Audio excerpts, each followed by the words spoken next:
स्वामी समर्थ महाराजांसोबत ऐका. स्वामी समर्थ महाराजांचं जे प्रागट्य झालं अक्कलकोट मध्ये ते साधारण 1856 ते 57 साली झालं. आणि अक्कलकोट मध्ये आमच्या स्वामी समर्थांनी जी समाधी धारण केली ती समाधी महाराज 1878 साली घेतली. स्वामी महाराजांच्या समाधीचं साल 1878 आणि गजानन महाराजांच्या शेगाव मध्ये प्रगट होण्याचं वर्ष हे काय आहे? साम्य आहे आणि एकच आहे. आणि काही ग्रंथात असा उल्लेख आलेला आहे की गजानन महाराज जेव्हा बाल अवस्थेमध्ये होते तेव्हा त्या अक्कलकोट क्षेत्री गेले तेव्हा आपल्या सिंहासनावर आमचे स्वामी समर्थ महाराज बसलेले होते तेव्हा त्यांच्या मुखातलं एक वाक्य आहे, बघा माझा गजानन आलेला आहे.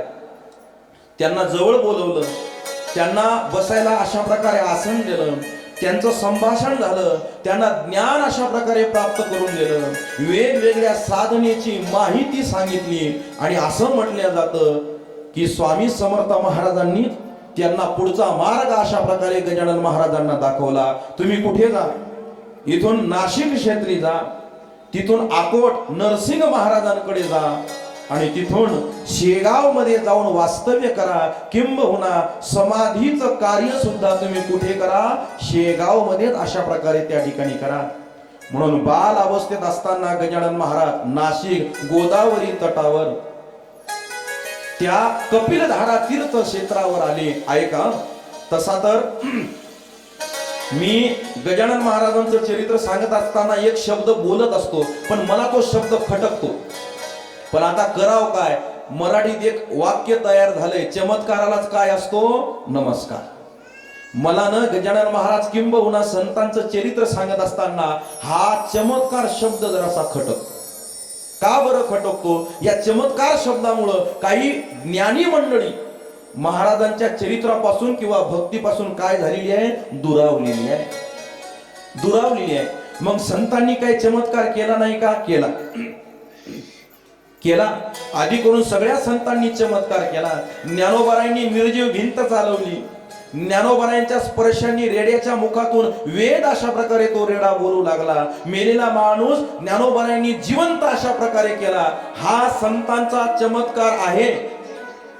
पण महाराज केवळ या चमत्काराकडे बघायचं नाही. मला वाटतं ज्ञानोबारायांनी निर्जीव भिंत चालवली हा चमत्कार ज्ञानोबारायांचा लहान आहे. ज्ञानोबारायांचा मोठा चमत्कार कोणता? 9000 ओव्यांचा पवित्र ज्ञानेश्वरी सारखा ग्रंथ लिहून तुम्हाला आम्हाला देणं हा ज्ञानोबारायांचा महाराज मोठा चमत्कार. जगद्गुरु तुकाराम महाराजांचा अभंगाचा गाथा इंद्रायणीच्या पाण्याच्या डोहात तरला हा तुकाराम महाराजांचा चमत्कार नाही. मग त्या गाथ्यातले अभंग वाचून तुम्ही आम्ही या भवसागरामध्ये तरलो हा तुकोबारायांचा महाराज मोठा चमत्कार आहे. म्हणून गजानन महाराजांच्या चमत्काराकडे सुद्धा कोणत्या नजरेनं पाहायचं हे सुद्धा फार महाराज महत्वाचं आहे बरं का. कारण साधू संतांनी कधीच अंधश्रद्धेला थारा दिला नाही, कधीच दिला नाही.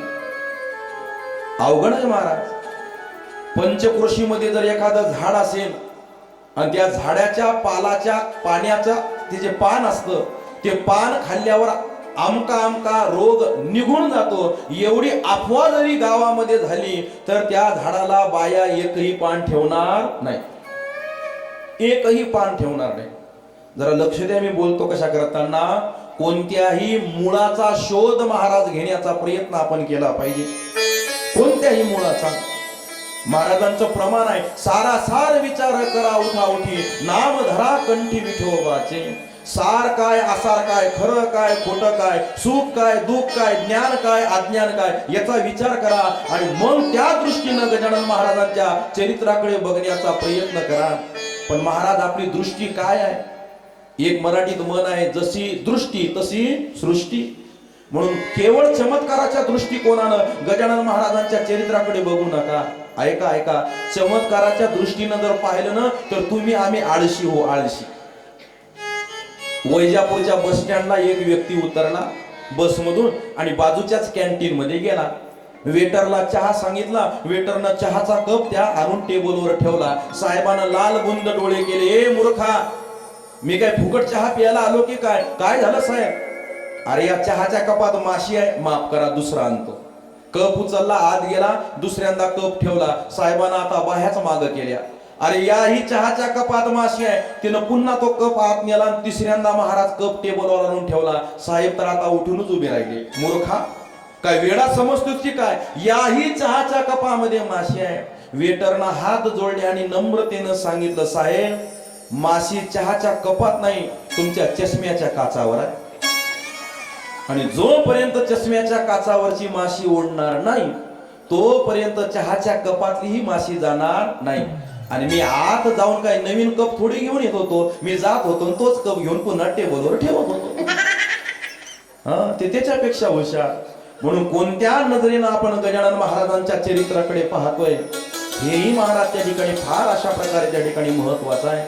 म्हणून चमत्कारापेक्षा गजानन महाराजांचे साक्षात्कार काय होते महाराज? गजानन महाराजांनी कोरड्या विहिरीला पाणी फोडलं, हा गजानन महाराजांचा चमत्कार आहे. पण याच्यापेक्षा गजानन महाराजांचा मोठा चमत्कार कोणता मानतो मी माहित आहे का? ज्याच्या अंगावरचे कपडे फाटके आहेत, आपण नग्न राहिले पण फाटके कपडे असणाऱ्या व्यक्तीला आपले कपडे देणं, हा गजानन महाराजांचा मोठा चमत्कार आहे. आपण उपाशी राहायचं. गजानन महाराजांनी कधीच प्रसाद खाऊ नये महाराज. सर्व त्यांच्या पुढे जो ठेवावा ना, आंबा चिरला की एक फोड गजानन महाराजांनी खावी आणि बाकीच्या फोडी समोर बसलेल्या सगळ्या भक्त मंडळीमध्ये वाटप केल्या जावा. हा परोपकाराचा स्वभाव आणि संतांचं चरित्र म्हणजे महाराज खरा चमत्कार आहे, खरा साक्षात्कार आहे. म्हणून ऐका, जगाच्या कल्याणात संतांच्या विभूती, देह कष्टविती परोपकारे, हे संतांचं चरित्र आहे. म्हणून मान मान्यता राहतील. कोणी मानेल, कोणी न मानेल, कोणी वाद करेल, कोणी विवाद करेल, पण गजानन महाराजांचं जे चरित्र आहे ना, ते चमत्कार मी मानत नाही. का मानत नाही? मानले असते मी गजानन महाराजांचे चमत्कार. कधी गजानन महाराजांनी जे प्रक्रिया केला त्याला मी चमत्कार म्हटलं असतं, पण कधी त्या गोष्टी जर अनायासे झाल्या असत्या तर, त्या गोष्टी अनायासे झाल्या नाही माता माऊल्यांनो, मग त्या गोष्टी माग ताकद आहे साधनेची. कोणती साधना? गजानन महाराज शेगावला प्रगट होण्याच्या अगोदर 12 वर्ष कपिलधारा तीर्थामध्ये तप साधना करतात, योग साधना करतात आणि त्या साधनेच्या जोरावर, त्या योग बळाच्या जोरावर हे सगळे साक्षात्कार करतात. महाराज इथं काय छाछू नाही. मग ही साधना आहे. आजही आमच्या संस्थांना, गजानन महाराज संस्थान शेगावने, तिथं महाराज साधना तीर्थक्षेत्र म्हणून त्या जागेला अशा प्रकारे प्रचलित केलेला आहे. गजानन महाराजांनी अशा प्रकारे महाराज त्या ठिकाणी काय केली आहे तर तिथे महाराज त्या ठिकाणी साधना अशा प्रकारे केलेली आहे. गजानन महाराज त्यांच्यानंतर अजून कोणाकोणाच्या घरी गेले, नाशिक मध्ये कोणाच्या घरी गेले, देव मामलेदार असं एक नाव येतं बरं का, त्यांच्याकडे गेले. म्हणून त्याच्यानंतर महाराज नाशिक क्षेत्री वटवृक्षाच्या खाली एक संत मेळा भरला होता आणि तिथे एक बाळशास्त्री गाडगे नावाचे एक सद्गृहस्थ आले होते, कारंजा लाडचे. असं एका ग्रंथामध्ये लिहिलेलं आहे की त्यांच्या विनंतीनुसार गजानन महाराज कारंजाला सुद्धा त्या ठिकाणी आले होते. हा उल्लेख गजानन विजय ग्रंथात नाही, हा उल्लेख दुसऱ्या ग्रंथामध्ये अशा प्रकारे त्या ठिकाणी आहे. महाराज तिथे फार गर्दी जमली कारंजामध्ये गजानन महाराजांच्या दर्शनाला. बऱ्याच जणांनी त्यांना भेटवस्तू दिल्या, अलंकार दिले, पण गजानन महाराजांनी त्याचा स्वीकार केला नाही. बकी जावरा नावाचं एक गाव आहे तिथूनच जवळ, तिथं गेले. तिथे एक मणिराम बाबा नावाचं व्यक्तिमत्व होतं. तिथे गेल्यानंतर महाराज गजानन महाराजांच्या आठवणीमध्ये, गजानन महाराज 4-5 दिवस तिथं राहिले ना, म्हणून त्या ठिकाणी महाराज गणपतीची मूर्ती त्या ठिकाणी स्थापन करण्यात आली. गणपतीची काय योगायोग आहे. गजानन महाराजांनी बऱ्याच ठिकाणी गणपतीची या मूर्तीची स्थापना केलेली आहे बरं का. अजून एक असा पुरावा सापडतो की जे काळाराम मंदिर आहे नाशिकचं, त्या तटावर एका कोपऱ्यामध्ये गजानन महाराजांच्या हस्ते काय झालेली आहे, त्या ठिकाणी महाराज गणपती बाप्पाची मूर्ती अशा प्रकारे त्या ठिकाणी प्राण प्रतिष्ठित झालेली आहे. हे योगायोग आहे. गजानन महाराजांच्या हस्ते अनेक गणपती बाप्पाच्या मूर्तीची प्राण प्रतिष्ठा व्हावी आणि इथे सुद्धा ही जी कथा चालू आहे ती ही गणपती बाप्पाच्या दरबारात अशी चालू आहे. मला कमिटीनं सांगितलं, आता जरी हे मंदिर तुम्हाला आताच्या काळातल्या बांधकामाचं वाटतंय, पण हे फार पुरातन मंदिर आहे, जुन्यातला जुना माथारा व्यक्ती सुद्धा सांगू शकणार नाही. आणि ते मूर्ती पाहिल्यावर कळतं बरं का, ते कळतं. म्हणून तुम्ही फार भाग्यवान या गावातील, या गल्लीतील, या परिसरातील सगळी मंडळी असो. म्हणून अशा प्रकारे त्या ठिकाणी प्रवास करत करत गजानन महाराज अकोटला नरसिंह महाराजांच्या भेटीला अशा प्रकारे त्या ठिकाणी गेले. आणि गेल्यानंतर महाराज त्या दोघांचा संवाद अशा प्रकारे एका ग्रंथामध्ये सांगितलेला आहे. आणि त्याच्यानंतर त्या ठिकाणी गजानन महाराजांचं प्रागट्य महाराज कुठे होते? शेगाव मध्ये अशा प्रकारे त्या ठिकाणी होत आहे. एका ग्रंथामध्ये एक ओवी आलेली आहे. ती ओवी अशी आहे, सावळी गोजिरी मूर्ती ती तये वेळी महाराजांचे वयमान सुमारे 30-32 वर्षाचे जाण सुंदर काया सतेज कांतीमान गुरु आवलिया गजानन स्वामीची. असा एक ओवी एका ग्रंथामध्ये अशा प्रकारे त्या ठिकाणी आलेली आहे. मग या ओवीच्या आधारे आपल्याला असं म्हणता येईल की गजानन महाराजांचं साधारण वय हे साधारण वय 30-32 असलं पाहिजे. पण मी जेव्हा गजानन महाराजांच्या जन्मगावी गेलो ना, त्यावेळेस त्यांच्याच कुटुंबातल्या एका सदस्यांनी मला गजानन महाराज शेगावला प्रगट होण्याचं वय सांगितलं होतं. जवळजवळ 19 वर्ष आणि 11 दिवस असं साधारण त्यांचं वय, 20व्या वर्षापर्यंत त्यांचं वय अशा प्रकारे त्या ठिकाणी सांगितलं होतं. पण ते मतमतांतरांच्या गोष्टी आहेत, त्या गोष्टीकडे आपल्याला लक्ष द्यायचं नाही. त्यांचं वय काय होतं हे महत्वाचं नाही, त्यांचं कुळ काय होतं हे महत्वाचं नाही. महाराज कुळ महत्वाचं नसतं तर कर्म महत्वाचे असतात. गजानन महाराज कोणत्या कुळातले होते हे महत्वाचं नसतं, तर त्यांनी कर्म अशा प्रकारे महाराज त्या ठिकाणी काय केले हे अशा प्रकारे महाराज त्या ठिकाणी महत्वाचं असतं. म्हणून गजानन महाराज अशा प्रकारे शेगाव मध्ये प्रगट झाले. देवीदास पातुरकर त्यांचा एक वाडा आहे आणि त्या वाड्याच्या समोर महाराज एक वडाचं झाड आहे. देवीदास पातुरकरांच्या मुलाच्या विवाहाच्या नंतर जो ऋतुशांतीचा कार्यक्रम केला जातो, त्या ऋतुशांतीचा कार्यक्रम चालू होता आणि त्या निमित्त गावातल्या लोकांना महाराज भोजनाला बोलवलं होतं. मी एका ठिकाणी असं वाचलं होतं की ऋतुशांतीचा जो कार्यक्रम असतो ना, तिच्यात पूजा केली जाते ती निसर्गाची.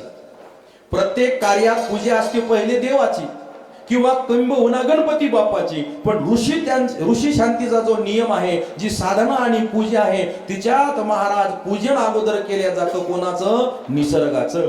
किंबहुना म्हणूनच गजानन महाराजांनी मागून तिथलं अन्न खाल्लं नसेल का? कारण तो पहिला मान पूजेचा कोणाचा आहे? निसर्गाचा आहे आणि तो मान निसर्गालाच मिळाला पाहिजे, म्हणून नसेल मागून खाल्लं. पुढेही आपण ते चरित्र ऐकण्याचा, श्रवण करण्याचा प्रयत्न करणार आहोत, म्हणून ऐका.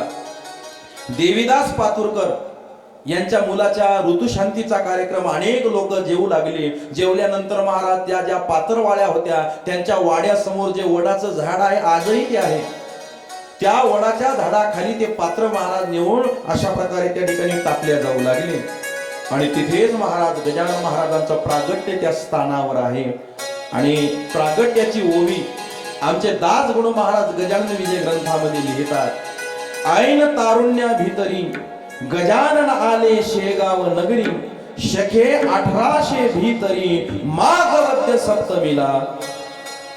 समर्थ सद्गुरु श्री गजानन महाराज की जय. तारीख होती 23 फेब्रुवारी 1878 आणि वार होता शनिवार आणि वेळ होती दुपारची 12 ते 2च्या दरम्यान. अशी व्यवस्थित निश्चित आपण वेळ नाही सांगू शकत, पण 12 ते 2च्या दरम्यान गजानन महाराजांच्या प्रागट्याचा वेळ अशा प्रकारे त्या ठिकाणी होता.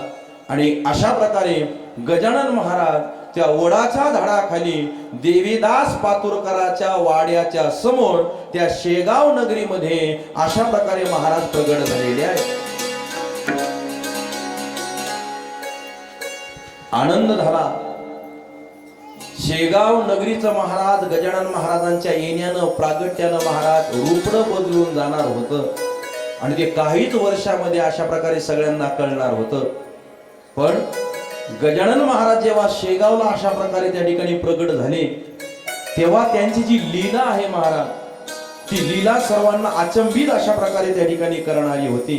काय होती, जरा लक्ष देऊन ऐकण्याचा प्रयत्न करा. गजानन महाराज शेगावला प्रकट झाले तेव्हा त्याच वडाच्या झाडाखाली ज्या उष्ट्या पात्रवाळ्या आणून टाकल्या जायच्या, त्याच झाडाखाली गजानन महाराज बसले. अंगावर एक मळालेली, काही जाग्यावर किंचित फाटलेली फक्त बंडी होती. खालच्या बाजूला कमरेच्या खाली गजानन महाराज दिगंबर अवस्थेमध्ये होते. बाजूला एक पाणी पिण्यासाठी भोपळा होता. चिलीम होती पण कच्ची होती. ऐका, चिलीम भाजावी लागते आणि ती पक्की करावी लागते. त्याच्यानंतर महाराज काय केलं जातं, ती चिलीम वापरल्या जाते. म्हणजे याचा अर्थ आहे, कच्ची चिलीम गजानन महाराजांच्या हातात होती म्हणजे फक्त ती हातातच होती. गजानन महाराज त्या चिलमीचा वापर करत नव्हते. या अवस्थेमध्ये गजानन महाराजांचं प्रागट्य त्या वडाच्या झाडाखाली अशा प्रकारे त्या ठिकाणी झालेलं आहे.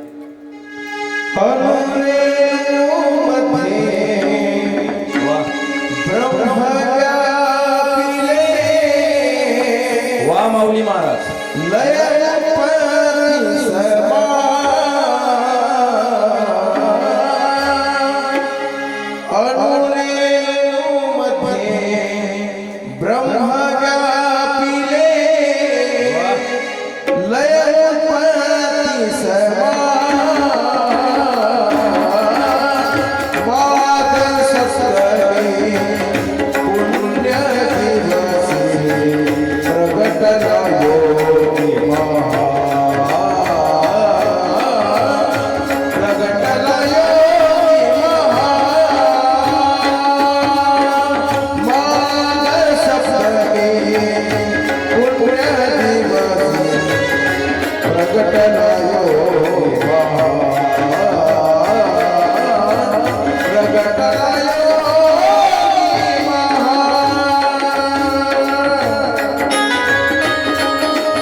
मध्य सप्तमी या तिथीवर जो दिवस परवाच्या तिथीवर अशा प्रकारे येणार आहे, जवळजवळ 148वा गजानन महाराजांचा प्रगट दिन उत्सव आपण या ठिकाणी भारतभर जगभर अशा प्रकारे त्या ठिकाणी साजरा करतोय.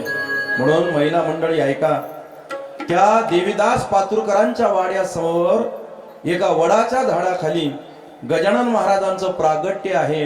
आणि प्रागट्य कोणती क्रिया करताना, उष्ट्या पात्रवाळीवरचे भाताचे शीत महाराज उचलून खात असताना अशा प्रकारे गजानन महाराजांचं प्रागट्य त्या ठिकाणी झालेलं आहे.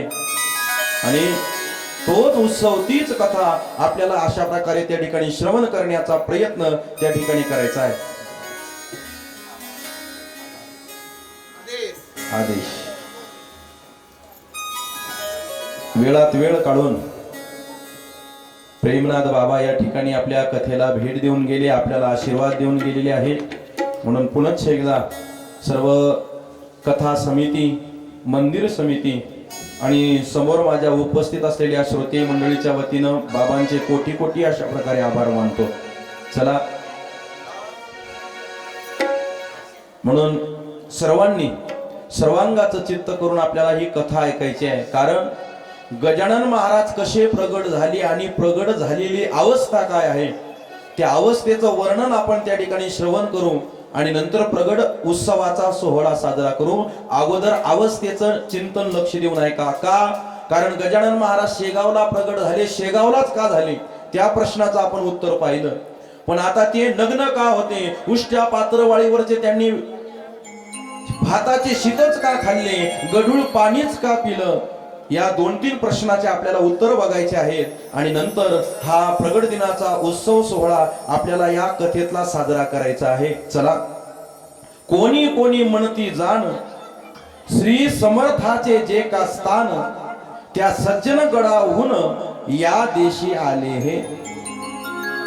दासगणू महाराज म्हणतात, कोणी कोणी असंही म्हणतं की गजानन महाराज कुठून आले, सज्जन गडाहून आले. पण खरं सांगू का, नदीचं मूळ आणि संताचं कुळ विचारू नये म्हणतात. गोरख उकुंड्यात जन्माला आले, प्रगट झाले. कानिफनाथ हत्तीच्या कानातून अशा प्रकारे जन्माला आले. म्हणून महाराज आयोनी संभव अशा प्रकारे जन्म त्या ठिकाणी होत असतो, प्रागट्य होत असतं. आणि ते कोणाचं, ते महाराज संतांचं अशा प्रकारे त्या ठिकाणी होत असतं. आता गजानन महाराज प्रगट